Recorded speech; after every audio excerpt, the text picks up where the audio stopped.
Suppose Livia attacked Becky, and Belinda wasn't anywhere near the party at the time it happened. Most of the Pride assumed she'd helped Livia in some way or another. Hell, even we assumed it at first. Rick clenched his jaw against his immediate response. He didn't know Belle well enough to know if she was capable of such a thing, despite every single one of his instincts screaming that she wasn't. What happened next?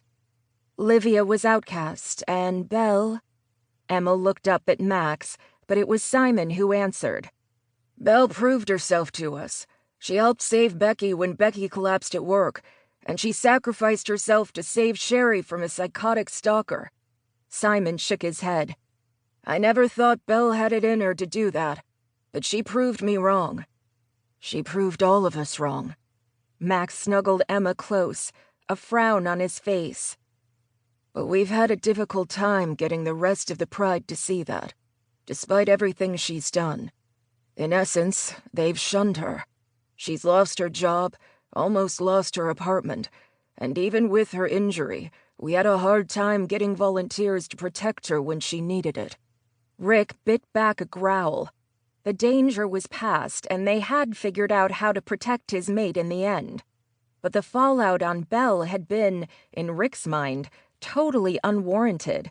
Just because her ex-best friend had been a psychotic bitch didn't mean Belle should be held responsible for the other woman's actions.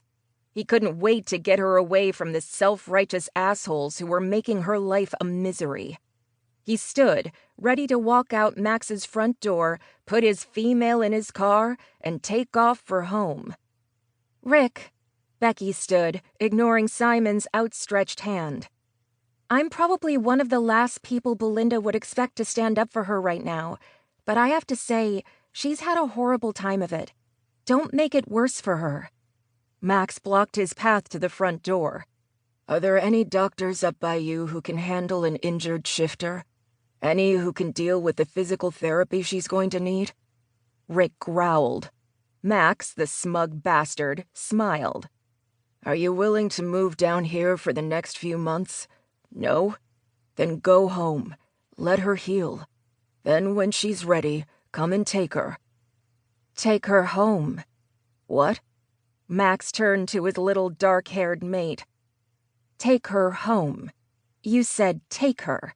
Max gave her a puzzled frown. Well, that too. Rick snorted, amused for the first time that day, as Emma rolled her eyes at Max. Max put his hand on Rick's shoulder, squeezing reassuringly. I give you my word that no harm will come to your mate while she is under my protection. The formal vow, accompanied by a flash of Max's power, reassured him. Looking around, he saw the determination on the faces of the rulers of the Halle Pride, and knew he'd lost this round. He accepted Max's oath, and the separation that would accompany his decision, with a great deal of reluctance. But there was no way in hell he was going to stay completely out of his mate's life for the next few months. He might not have her by his side, but he'd be damned if he didn't have some piece of her. December.